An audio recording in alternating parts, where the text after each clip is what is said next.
Those half-assed mercenary cats that got picked up in Venezuela better thank their lucky stars that they got picked up by the actual Venezuelan authorities, because if they had stumbled upon the ELN, they would have just gone missing, and that would have been the end of them.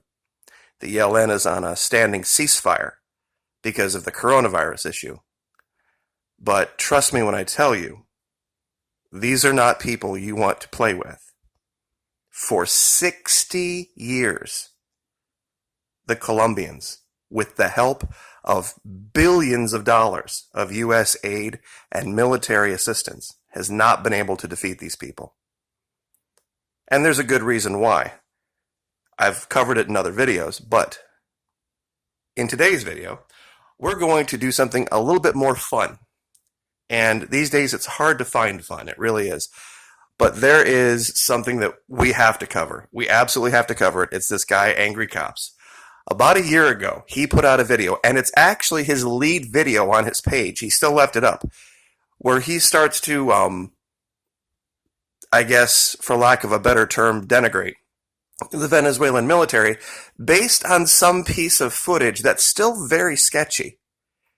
You see, it first broke on his channel, and he was covering it. He was doing a reaction to it.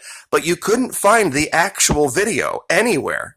On Vimeo, on YouTube, on any other platform. It seemed that this guy from the recruiting stations up northeast had exclusive access to it.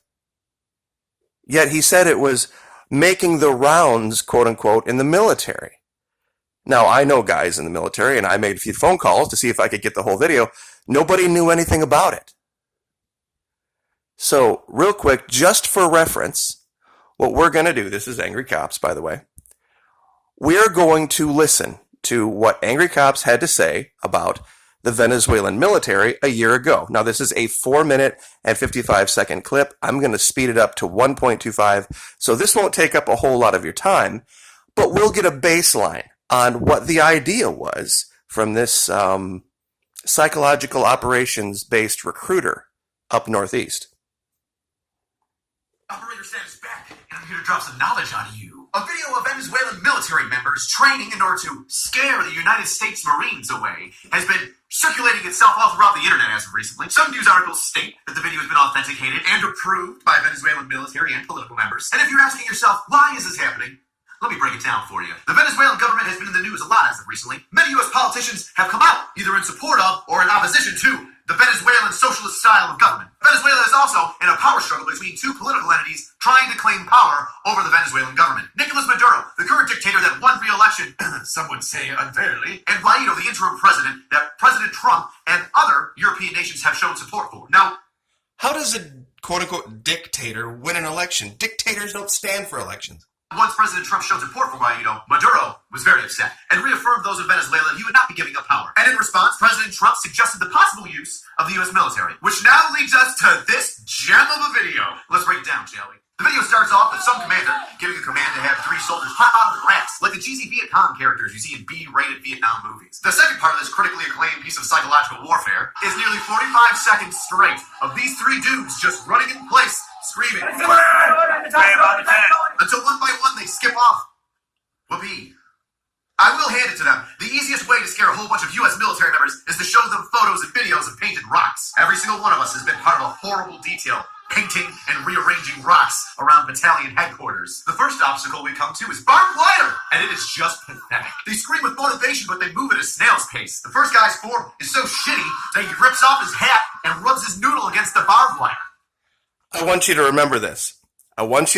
They're showing training, right? Okay? They're showing training. And they're showing a guy attempting to low crawl and snagging his head on a piece of barbed wire. Remember that. It's a low crawl. Drag your face along the ground, baby girl. Even the way they hold their rifles during this entire obstacle course reeks of ineptitude. Now it becomes clear that the course they're stumbling and bumbling through is a bayonet course. Newsflash, Venezuela military members, you are never gonna get that close. But Really? We have pictures, but we'll let him continue. I can appreciate the history and tradition of training in the bayonet. I mean, come on. What's the spirit of the bayonet? To kill cold blue steel. Woo! Motivated. Now, I know we're having a good laugh video goes tits up. After running the course with no magazine and having an unloaded weapon, these soldiers stop, plant their feet, and pretend to fire their weapons. Still no magazine in it.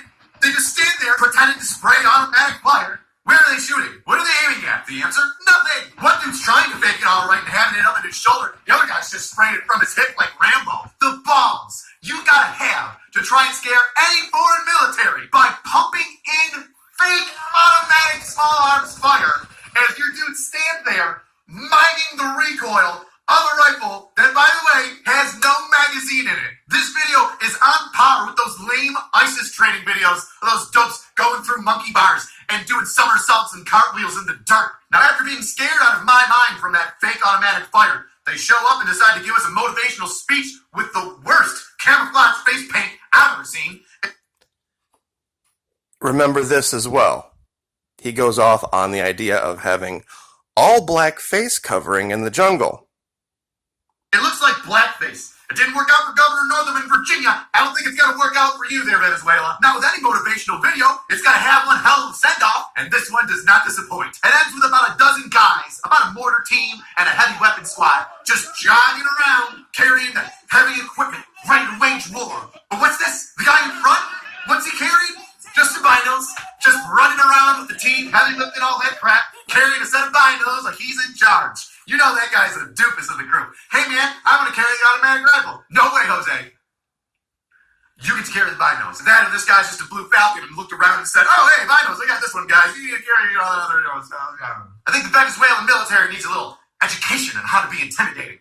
So let me help you out there, fellas. Go on YouTube, just type in one word, redneck. I guarantee the people in that video can hot wire, shoot, and detonate homemade explosive 10 times better than any of your special forces. Remember that last statement. Remember that last statement very closely. Just any old random hillbilly is better than the Venezuelan military. Just any old random redneck is better than the Venezuelan military. Now, I'm sure a lot of you are already way ahead of me on this. Because now we have an actual, pardon me for 1 second while I break this back down to where it was. There we go. We have an actual video of, sorry about that, wrong picture. I'm sure a lot of you are aware of what this is. Give me 1 second. Here we go. Now, here are 3 basically rednecks that tried to go and invade Venezuela. 3 actual rednecks who, according to a guy who calls himself a drill sergeant, a recruiter in the U.S. military, they went down there and they didn't even last 5 seconds. Now, let's break down a couple of things. First of all, notice anything about the face coverings of the gentlemen that are detaining said rednecks? Yes, that's right, all black. Do you know why you use all black face paint in the jungle? The reason you do that, now this isn't face paint, these are just face coverings, but when you do go into the jungle, you do not put on woodland camo. The jungle is not the woodland is not the jungle. In the jungle, what you want to do, your idea, is to create shadow where your face is. You want to create shadow, darkness, where your face is.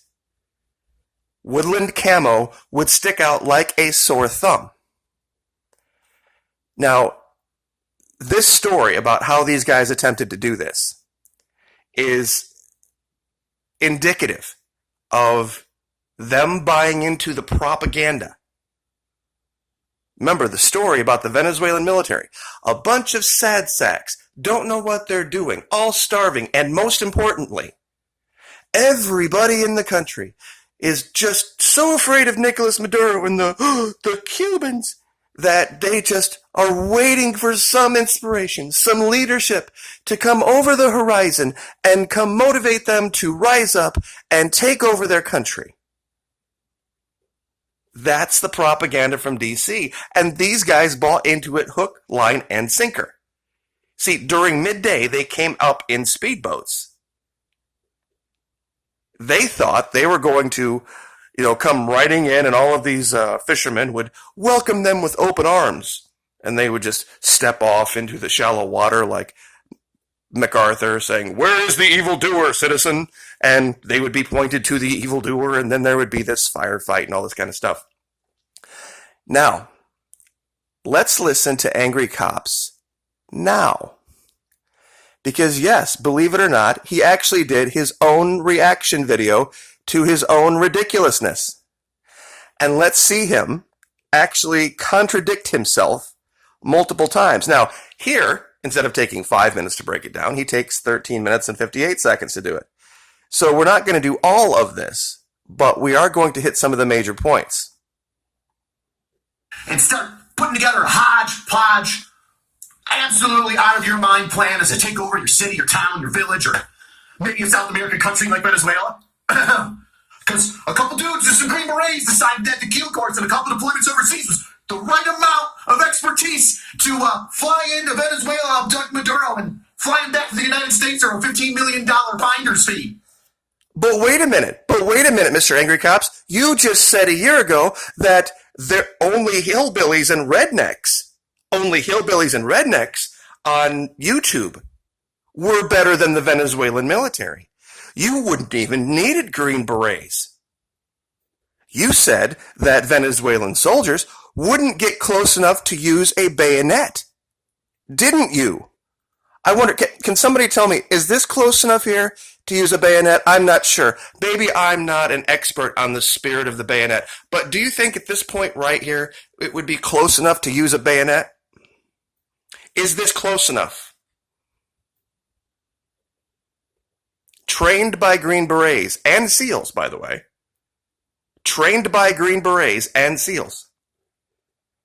And they didn't last 5 seconds against the Venezuelan military. And like I said before, they better thank their lucky stars every day that the ELN didn't decide to go find them.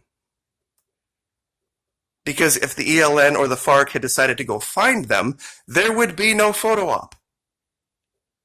They would have just disappeared. It would have been the end of them. They'd be fertilizer somewhere. So these are the luckiest guys on the planet, basically, right now. I know they probably don't think so, but they are. But let's continue. 1 second. Slow computer today. All right, here we go. And it did not work out as well as they had hoped. And we're going to break that down today. Silvercorp, a privately owned security company ran by Justin Goudreau, I think that's how you say his name, was supposed to link up with 300 Venezuelan military defectors who left the military once Maduro retained his power in a questionable election and were hiding out in Colombia. Once joining the previous Venezuelan military forces in Colombia, they would then train for 45 days, and after receiving military weapons and training from ex-Special Forces and Navy SEALs members, they would then infiltrate Venezuela by means of fast boats, overtake the airport, Simon Bolivar Airport, and then continue on to Maduro, where they would extract him, removing him from his security detachment. He actually, and I'm 99% sure he's made a mistake here. They were not attempting to take over Simon Bolivar. I can't even say it now. Simon de Bolivar Airport. They were attempting to take over a small airport on the peninsula between Colombia and Venezuela. That's where they're going to extract from. But I'm not going to make too big of a deal out of that. There's a lot of sketchy details coming out. Him back to Simon Bolivar International Airport, requesting air assistance, and then being lifted off back into Colombia or the United States. That's how it was supposed to go. We're going to talk about how it actually went down. Jordan Goudreau, originally a Canadian citizen, not holding anything against you there, bub. The owner of Silvercorp and the brainchild of this horrible debauched coup was an E6 in the United States Army Green Beret. Now, he had multiple tours overseas, but why would you pick an E6 to run a 300-man detachment to overthrow a sitting dictator? Okay, 300 man is roughly the size of a company. That is a bit of a stretch for an E6, but wait until he says something later in the video. It would mean that an E6 would be exactly the right person.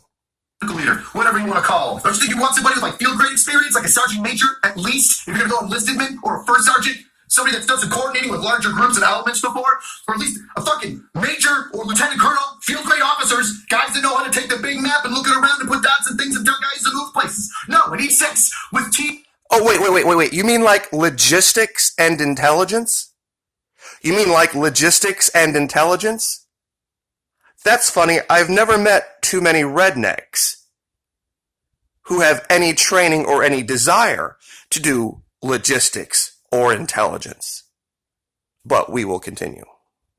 Team level experience. Red flag popping up.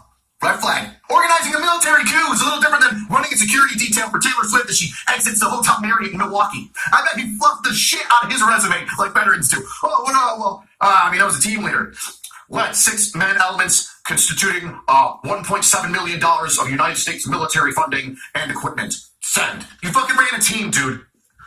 Don't church it up. Guy number 2, Juan Jose Rendon, a questionable politician whose accolades consist of leaving office due to just rumors, of him accepting bribe money from cartels. Oh, wow, great guy. Oh, there's more? He was also accused of manipulating Mexico's election results in 2012. This is the guy in charge of financing this entire coup. This is bad. I can already feel the amount of integrity plummeting in the beginning stages of this coup. And finally, we have Major General Alcala of the Venezuelan military, who defected after Maduro won re-election in that shady thing that he did. Remember how I said in the beginning that Maduro had that $15 million bounty on him if you could bring him back to the United States? Well, there was a $10 million one out for the general.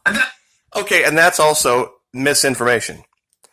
The $15 million bounty was for information leading to. All you needed to do was just be part of it. You didn't have to actually do it. That indictment that he shared with Maduro was for the traffic of 250 metric tons of cocaine. Okay, you see, and here's once again where our government and elements like this use misinformation. $250 million annually in cocaine does go through Venezuelan waters, sovereign waters. Absolutely true. Originating in Colombia. But you see, they don't tell you that part.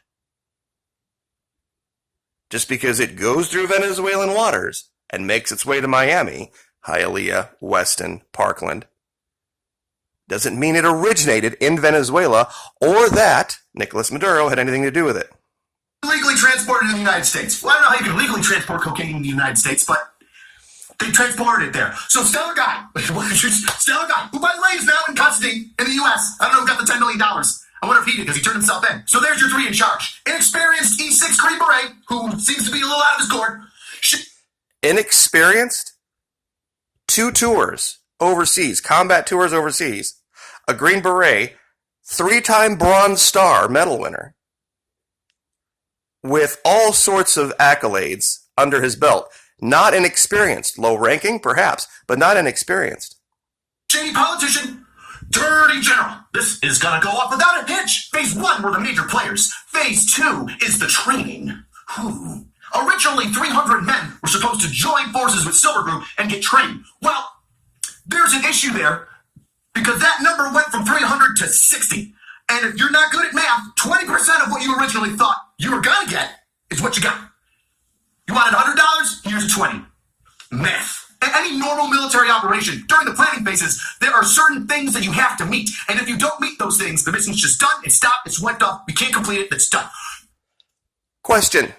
So now we have an E6 in charge of 60 guys. You see, that's the size of roughly a platoon. So that's actually right in line with what an E6 would be able, or have experience, I guess should say, commanding. An E6 is a staff sergeant, for those of you who aren't in the Army or are unfamiliar with those ranks. That's very much what you would expect from an E6. Maybe an E7. But given, once again, 2 tours in combat, Special Forces training, Bronze Star medal winner, I think that vaults above Rednecks on YouTube. Don't you think? I mean, remember, you only have to overcome the Venezuelan military. And the Venezuelan military, according to the guy speaking, isn't even as good as Rednecks on YouTube. Don't you think you should have not done the mission when you got under 50% of the dudes you thought were going to help you? And it's so much under 50%. It's 20. It's half. It's less than half of the half that you needed. But we're going to drive through because E6 Green Berets in charge, and he's got Nazi. Now, 300 to 60 is a significant drop in manpower. But hey, these guys are getting trained by ex-Green Berets and SEALs. They sneak up behind people, slit their throat, fucking shoot them and catch them in the water like that fucking Valor movie with the SEALs. The guy shot and I caught him in the water, I lowered him down. Super secret. Now the training was just as bad, if not worse, than the individuals leading this ridiculous coup. An ex-Navy SEAL who assisted a non-for-profit training individuals in combat zones regarding medical skills and how to fix one another up was there, teaching these 60 dudes, and said that everybody was emaciated. Often men would skip meals throughout the day.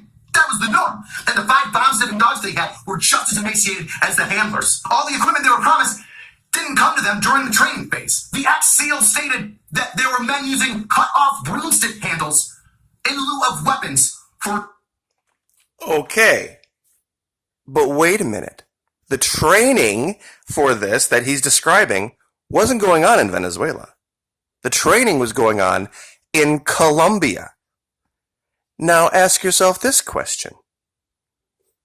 I thought that it was the Venezuelans who were starving, and it was the Colombians that were in, collusion with North American government, DC, New York, that were doing all sorts of wonderful and fine. That they were the good guys. That they didn't have any problems in Colombia, and that's why millions of Venezuelans were fleeing from their country and going into Colombia because things were so much better there. Why would there be a training camp with 60 or 300, however you want to look at it, guys who were emaciated and didn't have the proper tools and equipment if it was in Colombia?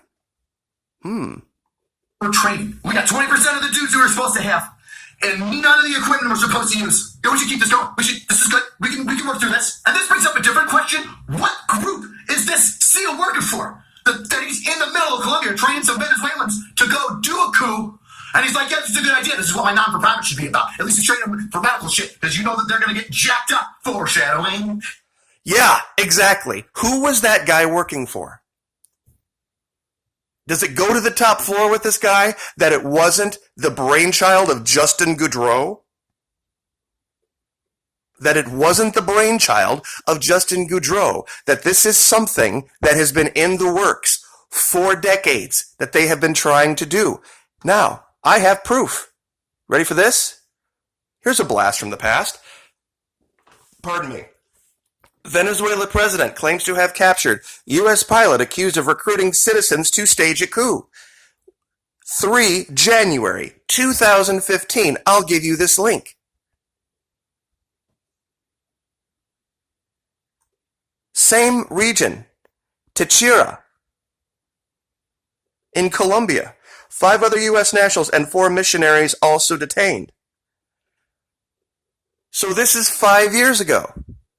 The same thing under a different administration. And guess what? The administration before that, same thing. Why do you think Nancy Pelosi stood up and applauded Juan Guaido, along with Donald Trump, along with Mike Pence, and the entire government all stood up and applauded? This is not a right-wing thing. This is not a left-wing thing. It's not a Trump thing. It's not an Obama thing. It is a big oil thing. But we will continue. It's almost done. Well, I guess we're about halfway through. But this is a gold mine, an absolute gold mine of psychological operations training and information about this. He knew they were about to do a coup because he went and talked to Jordan and said, hey man, look guys, no equipment, you should probably cut this off. Don't do it. Cut it off right now. And Goudreau was like, no, man, I'm Green Beret. We've got a dirty politician and a coke dealing general. This is a great Netflix opportunity. We're going for it. Phase 1 was who's who. Phase 2 is training. Phase 3, execution. Let's see how this bad boy is about to go down. Now, originally, they're supposed to fast boat in on some high-speed shenanigans with night vision goggles and a whole bunch of equipment, but that got shut down because, you know, drug dealing general and dirty politician, E6 Green Beret that doesn't know his ass from the hologram. That's dumb. All it went kind of bad because they were driving beat-up fisherman boats from Colombia into Venezuela to first take over the largest airport in the capital, the Simon Bolivar International Airport. I'm butchering these Spanish names. You couldn't have picked a smaller airport? There's no smaller, like, little runways you got 60 dudes. You've only got 60 dudes. And you got to take over the airport, hold it, right? You got to hold it, and then you go get Maduro with his security detail all around him. So that means that dudes out of your 60 are going to be at the airport. So you're going over there with less than 60. And they're ready. He's already had attempts on him. Maduro's fucking ready to go for somebody to try and take him out. So what, you're going over there with 40 dudes max, maybe? Do you think that's going to be enough? Because once the shots start going, all it is one phone call and one, holy shit, we're being overrun. And beep, boop, beep, you're going to have a whole shit ton of Venezuelan real military guys. Oh, so now they're real military guys. All of a sudden, a year later, they're all real military guys. But why would you be afraid? They're really not much more than just rednecks on YouTube. Around you, and you're done. You're toast. You're gone. No, but I guess we'll cross that bridge when we come to it? Is that what you thought? Dude, not only did they do it in a shitty paddle boat, but they did it in broad daylight with their passports and expired military IDs on them. A broad daylight beach landing with weapons. You didn't even think to do it at night where people 500 fucking meters onshore can't see you? You don't even need nods. Just dudes walking around like, pay no mind here, madam. I am going to walk this way to the airport. What makes it so laughable is the 2 Green Berets that used to be in 10 Special Forces group. They didn't speak Spanish. Now, given we didn't send a whole lot of people over to Vietnam that spoke Vietnamese, but that is a really good point. That is a really, really good point.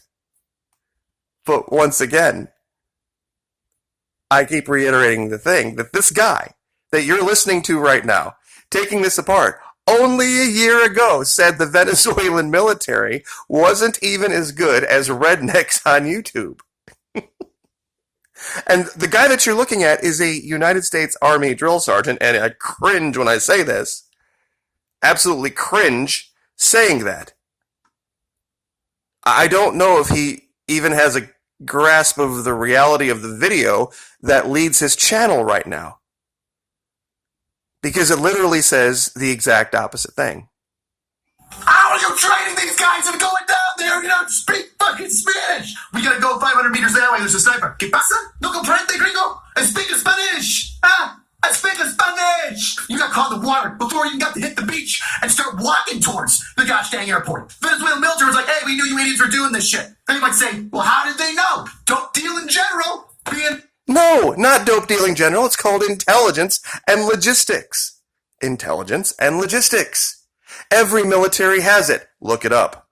The genius that he is couldn't keep his mouth shut and was telling Colombian intel analysts, hey, we're going to do this coup. I hope you're ready for it. It's going to happen sometime, probably in May, being next door neighbors to one another. And there's probably some pro-Maduro people in Colombia. They went over and spilled the beans to the head of intel in Venezuela. Probably some pro-Maduro people in Colombia. See, if you don't know who the FARC are or the ELN are, then you deserve everything you get. If you're going to be doing operations like this and you aren't even aware of who the FARC or the ELN are, unbelievable. Who stated, we knew everything. In fact, we, the Venezuelan government under Maduro, with this intel guy, paid for some of the meetups. That's how intertwined Maduro's intel analysts were in this entire coup. In fact, it was so bad, an Associated Press article was put out before the coup detailing what was going to happen during this coup. Look, you got a couple leaks there, but... Yeah, that's another thing called OPSEC that we've talked about. OPSEC. Zero. OPSEC. Another small giveaway to this coup was Mr. Dirty Politician got pulled over and in his car was like 60, 70 rifles and body armor. Okay, that's not exactly true. I mean, it's not this guy's fault. There's a lot of bad information getting out there. The Colombian police stopped a truck.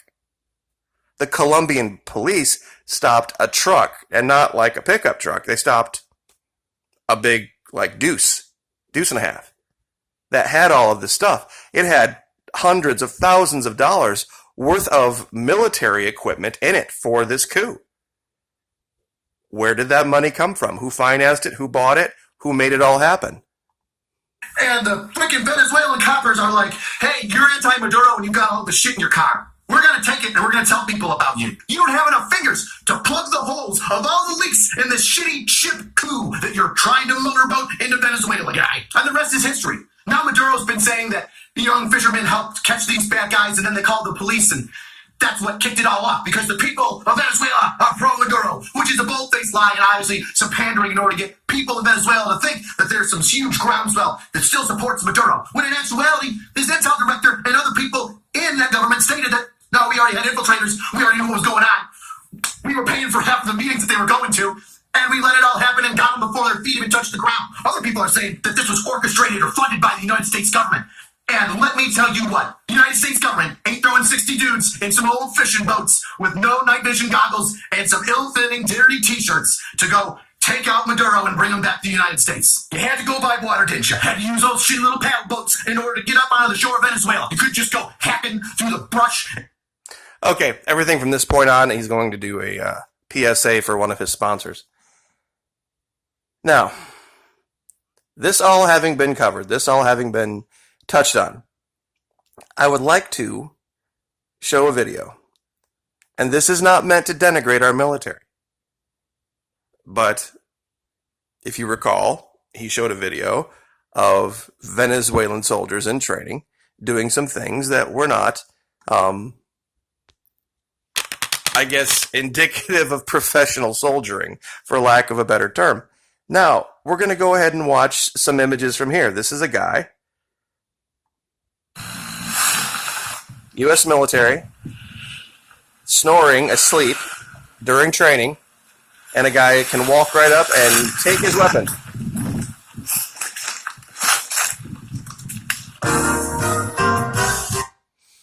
Yep, you screwed up. And there are other videos. Let me see if I can find this one. Okay, here is, see the guy in front here? This is a machine gun. And here's the guy in charge back here. He's bent over. And he's attempting to get this guy squared away and get him firing. It's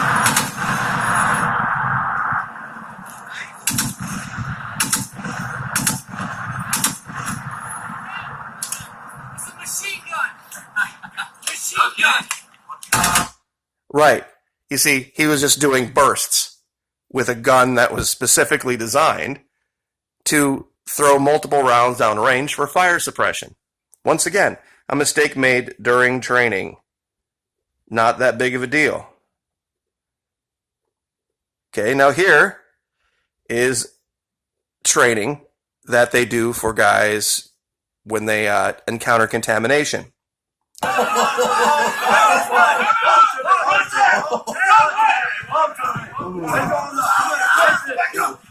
The guy has been sprayed with mace in the eyes. I just left that part out because not particularly friendly for YouTube. But basically they're laughing at this guy because he got sprayed in the eyes and he lost his military bearing. And he's, supposed to run through this course and hit these guys with the pads and all this stuff. And he's freaking out because his eyes are burning out of his skull.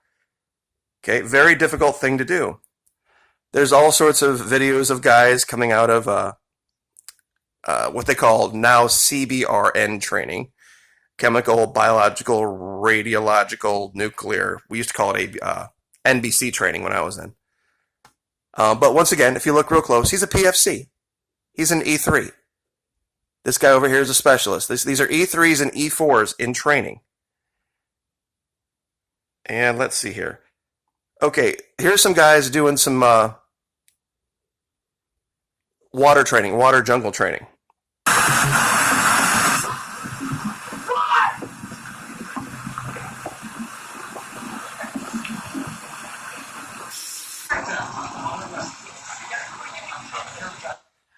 I skipped through that last one just real quick. They were having a hard time literally getting up and running after being soaked to the, skin, head to toe, in mud and muck.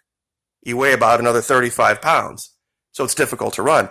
This guy here, afraid of the water, can't swim, and absolutely freaks out as soon as he hits the water. And they got to drag him out. He doesn't last 2 seconds. And you guys have seen these videos during training of guys just not doing things exactly right. Here is taser training. And let me show you the one I wanted to get to because this one was relevant. Okay, now here is jungle training. I've actually done this. This is a lot harder when you've not done this before than what it looks like. Go on the next block, Go on the next block. Properly, next. Let's go. Good security. Check this, baby. If you pulled your chin strap tight like I told you, your helmet wouldn't be falling off right now. Say something. Let's go! My God. This way. Let's go! 1, 2, 3, go. 1, 2, 3, go! Your head should be the other way. Your head should be the other way. Your head should be the other way. Tell us the other direction. There you go. There you go. Well, 1, 2, 3, go. Say something. 2, 3, drop. My gosh. Go. Let's go. Let's go. Go, you're not gonna drown. Go. Get on your back. Let's go. Let's go. Get on your back. Put the BFA on your stomach. Keep a low profile, son. That's the name of the game. I got sir. Keep low profile. You don't get a bullet in the head. I got sir. Put your BFA on your. Go underneath with your free hand. Let's go!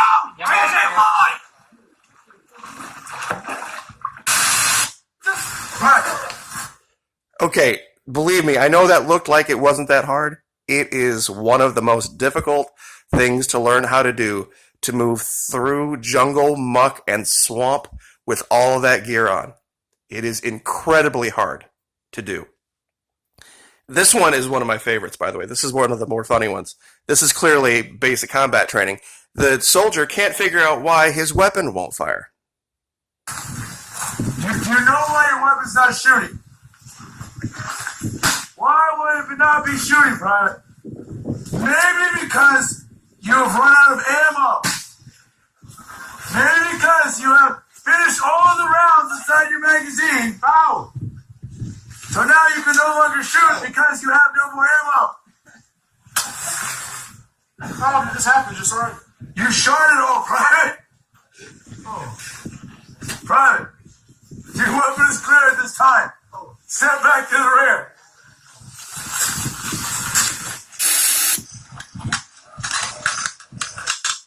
And this guy's gotten so many millions of views. He basically has dropped his grenade at some other point on the course, and he has to inform his drill sergeant of this. And it's just an ugly part of training. But once again, it's training. These guys aren't professional soldiers. And the images that they were showing from the Venezuelan military was probably the same thing. I'm still on the fence about whether that video is really authentic or not. But even if it were, it's a training video. It's a training video. So, anyway, this is one of the longer videos that I've done, but let me be very clear about people that don't need training. These people.